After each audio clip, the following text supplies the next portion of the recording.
Hey y'all, Mike with Cardboard Kingdom. Welcome back to another Disney Lorcana Market Update video. Today is the 19th of November. I hope you all are doing fantastic. It's an amazing day. We've got some exciting stuff to talk about, whether it's Azurite C, has completely held stable overnight, expected value remaining extremely consistent. It would appear the lack of pre-orders or just the increase in demand, however you want to cut it. I know, like I said, my store, there was a huge line there, so there's definitely no lack of product going out of my LGS, but the expected values remain very consistent. So people just aren't selling, people are buying, and that is creating a $140 booster box, 4 days after release, which is pretty crazy. So we'll dive into that here in a little bit. Before we get into that, I did want to talk about the first chapter product that's kind of taken over my Twitter and Reddit feeds here. It's a really cool product, and I'm gonna rant a little bit in this video and tie back to some of these interviews we've seen, and just talk at scale of kind of what a product like this means. So bear with me while I go through that, but I haven't ranted for a while, so we're due. This product is going to be at Target for Black Friday. So you'll see it runs the 24th, which is 5 days from now. So that will, 24th is this Sunday through the 30th, which would be Saturday, which makes sense. It says prioritize setting up the displays on 21st, 22nd, 25th, and 26th. I mean, the 21st is 2 days from now. So that would put that on Thursday here. And then it's going to start on the 24th, which would actually be this Sunday. So it's delivered via third party. So the person who stocks all of the TCG stuff is usually third party people. And it looks like it's going to be at Target exclusively for this promotion. Now, this product is really cool, and it's kind of innovative and something they haven't done before, which just continues to this point of they are not set in stone with their products. They are constantly evolving. They're adapting to what the feedback they're getting, even though they're only a year old in this TCG space. They are constantly listening to the feedback and adjusting accordingly. And so this product is, I think, a great mix between not printing first chapter again and completely destabilizing the market and essentially ruining the value of all of the cards, but giving a nice little influx that's not going to kill the first chapter count by any means, but it's going to give some people the opportunity to get introduced to Lorcana, those who have joined recently, to get their hands on some first chapter at a reasonable price. I mean, cases right now are around 1,400. I think boxes are around like 350. So that first chapter price has now escalated so much that it's vastly outweighing the expected value of those boxes, because that's still sitting around like $190 in terms of expected value. So the overall prices for the first chapters have really gotten out of hand as it relates to value. Now, whenever we introduce a product like this gives people a chance to get into the game and get some of that first chapter. So this product has 6 first chapter booster packs and 2 starter decks from the first chapter. So you can see the 2 starter decks there. They've got the Moana and the Wayward Sorcerer. Then they have the Aurora and the Simba. And then you get 6 booster packs included with it for a total price of $39.99. So obviously this is an amazing value when you're looking at 6 booster packs and the 2 starter decks. I mean, if you were to go out and buy that on the open market, you'd be looking closer to probably like $80, $90, maybe even $100. And so this is jam-packed in terms of value and packs. Now, obviously look, I mean, in a perfect world, guys, like, I'm not going to sit here and say that I'm not going to look for this product, because I am. But in a perfect world, like, I would love that, like, everyone who's been here for a long time, and like I have all the first chapter that I need.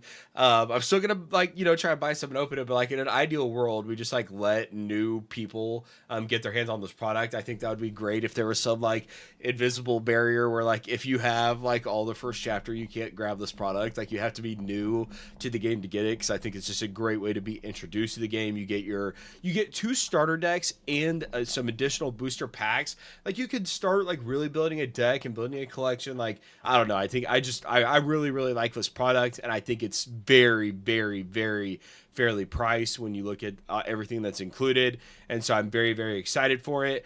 And this is something, once again, that I just feel like Ravensburger is really listening to people. There's been a lot of feedback about if they were to reprint first chapter again, it would be a massive mistake.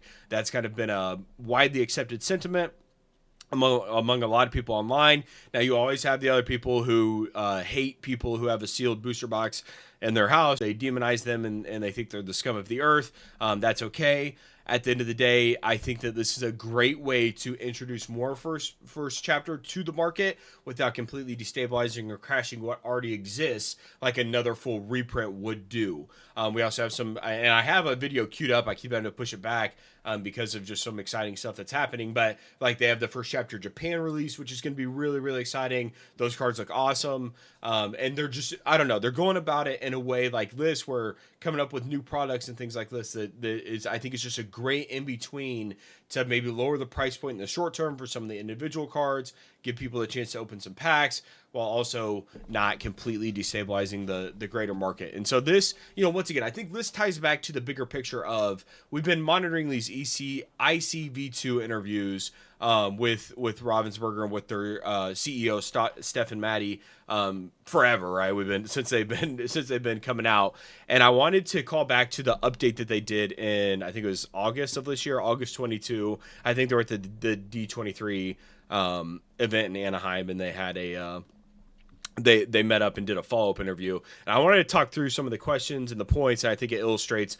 this product and how they're thinking at a different capacity than a lot of other TCGs and what they're going to do moving forward. So let's move on to the future of Lorcana. Are you looking at increasing the overall SKU count for at all for 2025? Stefan says, I can't speak too much about the products we have planned that haven't yet been announced, but we are looking at all kinds of interesting ways to bring the Lorcana experience, collectibility, that's huge for us, and engagement to fans. There are many different ideas in play and development, and we are not shying away from thinking of what our fans will enjoy. Follow-up question. We've seen a number of other card game companies release premium collector boosters. Are there any plans for that to work on this feature at all? There's definitely a progression to things, and there's a progression at multiple levels. There are gamers that progress in their journey. There are retail stores that progress in their community building. There are collectors that progress in their collecting. I think we have to always be there to meet that level of progression in different ways.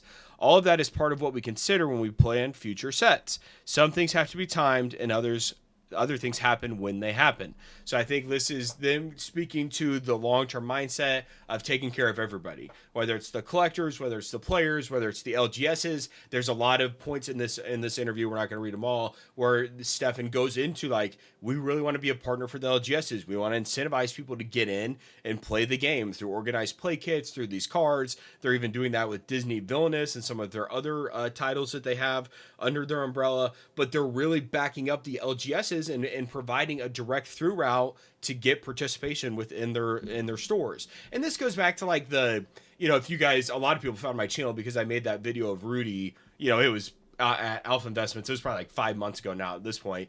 He was saying that Lorcana was actively dumping product on Amazon, going over the LGS's head and essentially killing their own game. And he was saying that Lorcana is going to die. Be careful. I would not spend any money on Lorcana. Like, he was like vehemently opposed to Lorcana and saying it was going to die.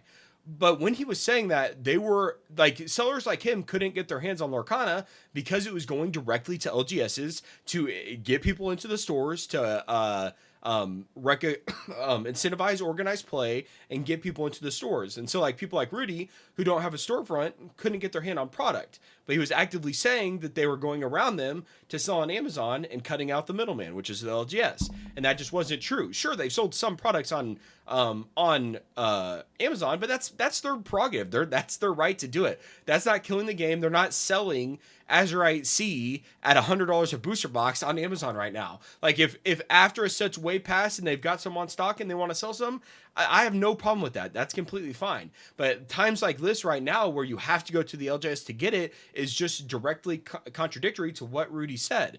And I think that these talking points here in this interview really speak to their game plan and the increased growth of, whether it's list product that we have here to help people get their hands on the first chapter without completely crashing the market, where it's talking about additional collectibility things, like we got the D23 box. Obviously, look, there's some more as a collector.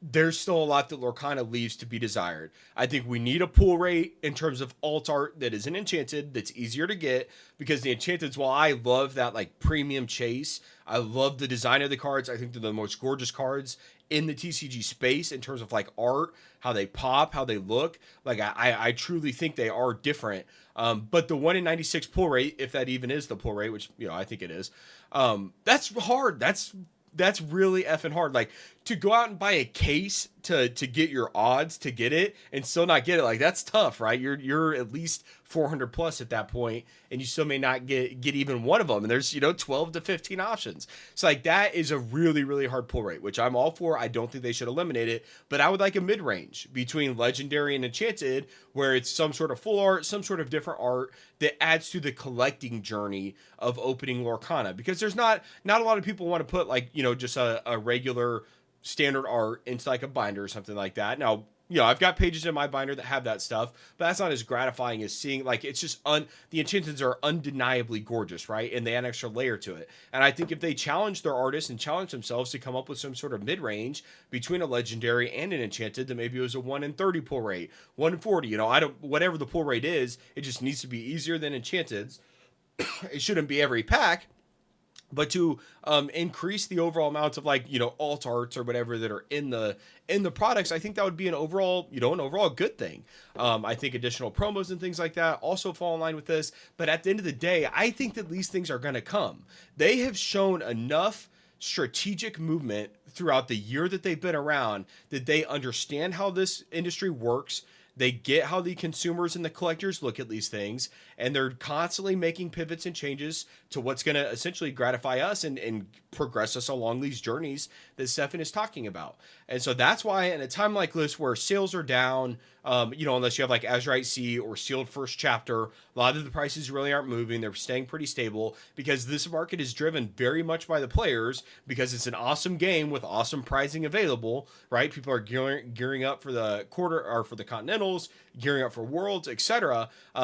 But the amount of demand that's there for the game is undeniable. And so this is music to my ears, seeing products like this and going back and rereading these interviews where they're talking strategically about how they're going to increase the game's collectability, how they're going to increase representation at the hobby stores. How are they going to get cards in the hands of players, right? And so that's not to say they're perfect. The Bucky thing's a disaster. That was a terrible rollout of that. I think we need more collectability and things like that, but I think that it's going to come. And so that's why a time like this, where there's not a lot going on, where we have no challenge events coming up, Store Champs is a distant 3 months away. At the end of the day, this is for those of you who are around now as it goes through this lull. For certain things, like I think those, like I would buy with confidence, and that's just how I feel. There's some things that maybe you wait on, but in terms of like any like set 1, 2, 3, 4, or even I would, from a collector, I would focus on like set 1 and set 2 right now. Inkland still seems to have a ton out there. Ursula's Return and Shimmering Skies are both still very recent sets. But if there's an enchanted, whether it's an Elsa, a Cindy, Beast, who you name it, if there's a set 1 or set 2 card that you feel like going after, or a Rockstar Stitch, like those cards make so much sense to buy right now, in my opinion. Now you have to do that with the, as I always say, within the guise of you're not taking on debt, you're not getting leverage to buy these cards. If the card went to 0, it wouldn't impact you at all. You have to not get over your skis, right? You have to continue to do all of those staples that we constantly talk about when we talk about these cards. But I'm just feeling juiced up today off the back of this product and this announcement. And look, it's going to be scalped. I doubt I even get my hands on any. But the idea that they're doing things like this is what you want to see. This is going to stabilize the growth of the game. This is going to get the cards in the hands of the players that need them. It's going to give them a little bit of price repression or depression to get, some cards. Like it's a win-win. And at the end of the day, I think they handled this particular, circumstances of First Chapter's out of reach for a lot of people. Look, people can't pay $350 for a booster box. That's just what it is, at least to open, right? Maybe to collect it, keep it sealed, display it. That all makes sense. But to get a booster box for $350, expected value is $180. Like that, those two things just don't add up, right? And so getting some packs out there for people to be able to open, I think is a 5 out of 5, 10 out of 10, gold star, whatever you want. I think that it's an amazing product, and I think they're doing a great job with how they're navigating the current market. And so that's where I fall on this product. I think that obviously a long rant there tying in bigger picture stuff, but this things like this, they're nailing it, and they're a year in, guys. 1 year. A lot of people compare it to Pokemon or to Magic and these other TCGs. they've been around for 30 years, right? We're a year into this. I think they're telling an amazing story with their sets. I think their progression is amazing. Don't forget that just a set ago, they added in the like textured or glossy legendaries, right? So they made some changes there. They gave us the D23 collector's box, which skyrocketed in value. The demand is there. The demand's going to come back at the end of the day. And so that's why I feel very, very confident that now is the time to buy. Now, look, the set cards may not make sense to you. Maybe you're chasing more like scarcity and rarity and things like that, then go after the D23 2022 stuff. I know a lot of it's sold late recently. There's been some sales there. Like I think Elsa alone, and I contributed to that, had 5 or 6 sales just in October. But maybe start eyeing some of that stuff that is a little bit more scarce, because some of these set cards have been printed a ton, but they've been printed a ton to the current demand. As this continues to cycle and as Lorcana levels up and they introduce these products that bring people into the game and the Disney machine does its thing and more people continue to come into the hobby and into the space and into Lorcana, those old print numbers aren't going to matter. They're going to be irrelevant because the demand's going to drastically outweigh them. Assuming Ravensburger continues to make the same decisions, the right decisions, and they go down this path, I think that that's where, you know, we're set up for success for those of us that have been here for a long time and have trusted them since the beginning. And so I think that's inherent with spaces like this and with this trading card game world. So let me know your thoughts on this product, on how they're navigating this stuff, this interview that we've covered this multiple times, but what they had to say there in the interview. Like, do you guys feel the same as me? Obviously there's been a ton of bearish sentiment lately just with Lorcana. I think as we go through this little Surging Sparks is going insane. I think Magic has a Foundations product that is really good. I think One Piece has like a premium collector like booster box thing that a lot of people are hyped up about. So there's a lot going on in other places, right? And look, I'm an equal opportunity TCGer. Wherever you want to, like, if maybe you want to take a break and go do Surging Sparks or whatever. At the end of the day, I'm opening lists as a hobby with my daughter for the most part. And so that's, I don't have the finances to buy a case of Azurite C, get the Stitch box, and then go buy a case of booster boxes for Surging Sparks or whatever. Like, I just don't have the ability to do that. But if you enjoy that stuff, if you enjoy One Piece, collect it, right? You don't have to stick to one particular space. Just this channel and what I'm interested in is Lorcana. That's not to say the other TCGs aren't doing a good thing right in their own right. And so I'm just really, really excited about what we've seen here thus far for this product and for the direction that Ravensburger is going. And I think what we're seeing with Azurite C to transition here is a testament to everything I just laid out. We have seen so much bearish sentiment on Reddit, on even comments on my page, some people in the Discord, and not to say that they're wrong for having these feelings, but they're feeling bearish. We heard a lot of people that were skipping Azurite C because they didn't like the Enchanteds. And there's no challenge events coming up. There's no set champs coming up. And so they were just sitting set out.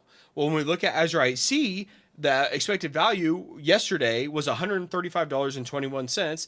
The expected value today is $134.82. It went down 39 cents overnight. And this is day, 4 of it being out in the market. Now it's going to continue to trend down. And as we get into next Monday and retail's released and more people get their hands on product, it's going to trend down, right? It's not going to stay $130 set. But this speaks to the sheer volume and demand for the product. Despite so many of the consistent people in my community saying, hey, I'm going to sit this one out. We're seeing the comments on Reddit, etc. I'm still seeing so much of the Lorcana is dead and the game hasn't exploded yet. It's not going to explode. And I'm just thinking they sold 1 billion cards in year 1. Where did we not explode at? That is just insanity. But nevertheless, I don't want to go on a diatribe about that. But the sheer demand and just the hobby moving forward and Lorcana moving forward is keeping Azurite C afloat at $135 4 days after release, when it started at 150 or 160, and then it stabilized now after it kind of dropped off there. And so we're going to continue to see it trend down, but this is just a reminder for those of us who maybe were on the fence but decided to go and pre-order, or a lot of people love the set and they pre-ordered the set. They're being rewarded for being able to sell singles to recoup some of their investment for what they have extras of or what they want to sell, because the prices would just continue to trend up. And so that gets into cards like this, Genie, Wish Fulfilled. There is 12 listings for this card on the market. It's a rare. And there's 12 listings available. Now, when you look at the overall amount of sales here, we have 544, 881, And then we had, I guess, a couple irrelevant days there, 28, 33, 4, etc. Those people are really ahead of the game. They're getting on the pre-sales. They knew what that card was going to do. We're talking about almost 1,400 copies of this card being bought, 4 days in. We're talking about, hundreds and hundreds of this card is being bought every single day. And there's not a lot going on in the competitive scene. This is just people who want to have this card for the decks. They know that 3-4 months from now, this card is going to be needed. Or maybe, some of these people are going to Continentals. Some of these people are going to Worlds, hopefully. But at the end of the day, this just speaks to the sheer demand for the product and for the game. This is a rare. It has 12 listings on TCG Player. That is absolutely insanity. Look at some of the legendaries. Oswald is 80. Maui's at 59. Some of the more unplayable legendaries like Baymax 162, Yzma 139. We had some really cheap Hades 145, $1.46. Man, that seems so cheap for a legendary. The card, and obviously the market is saying that it's very bad, but man, 146 for that card just seems like a steal. You look at other cards like the Lilo, a super rare for $7.32. Let's check in on the Genie's foil cost really quick here. Bet it's like 30. Oh, only 15. That's not bad. I mean, double the price for a cold foil. There's only 3 available. I think these people are probably more in line with where it should be, but that seems cheap for a card with this much demand in the short term. Now in the long term, $20 for when we think about like Hiram, or we think about Madam M Fox or Madam M Rabbit, those are like $20+ cold foils. See, I think that $15 cold foil is probably a steal there for the Genie. But then I wanted to get into the Calhoun. This is another one that like lowest verified is up to $8. This is one that's seeing some run as well. $8.37, $5.79. So these staple cards just help hold up and prop up the expected value of this box, and it's holding strong, which is a surprise. A surprise to me at least. Maybe you knew it and you expected it. But at the end of the day, I think that it's a testament to, once again, the growth of the game. Right now, unless you're playing in leagues weekly or you're going to Continentals, there's nothing for months apart from some maybe one-off tournaments that a lot of people, maybe locally you'll go to and play, but you're not like traveling, not like challenge level events that like Seattle had 12,000 participants in. Now some of those were duplicate, but there's nothing on that scale that's coming up in terms of sheer mass of people. And so this just speaks to the amount of people that enjoy the game, that want to have the cards in their hand, want to build their decks, want to get together in person and play, want to play on Pixelborn, whatever it is. It just speaks to the hobby moving forward. Cold foil for Calhoun is $13.30 right now, which is probably in line with where it was yesterday, to be honest, and is once again kind of double lowest verified for the non-foil version. Lorcana Card Guru there sitting at $8 for the lowest verified.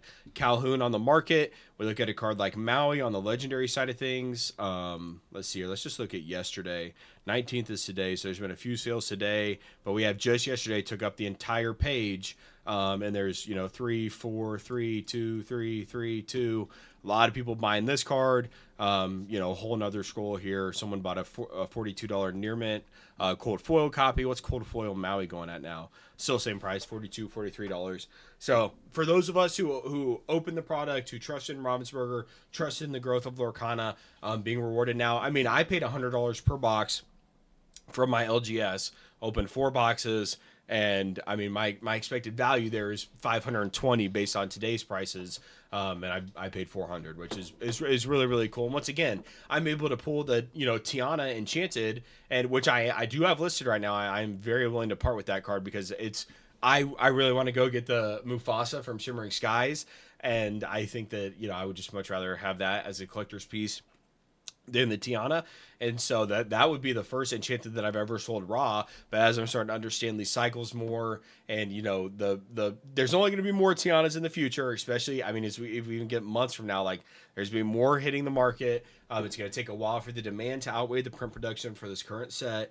And I'd rather move into Mufasa, which to be fair is still going to go down in price, but I'd rather have bird in hand, as they say, and get that knocked off. So that's going to be it for today's video, guys. Azurite C is holding strong. Ravensburger is doing tremendously well. Terrible scenes for the Lorcana's dead. Lorcana didn't boom yet. Pixelborn is going to kill Lorcana. Like, they're moving to their own, their own tune, their own beat, and they're delivering at a very high level for being a year in. Not saying they're perfect by any means. Bucky thing was horrendous. We need additional cards in the sets for collectability purposes. I'd love to see some new products released similar to the ones we got here, but maybe even some more like promo specific stuff. Love the Stitch Collector set. That box is awesome.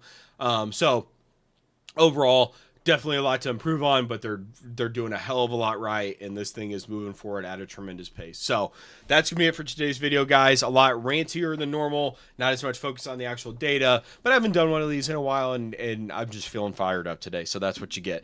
Hope you guys are all doing well. Hope you all are able to get your hands on some first chapter product if you're looking for it. Listen, I'll make a truce. If any of you out there who have, enough first chapter, I've got the enchantments, I've got my play sets. I don't need any more. I want more. I don't need any more.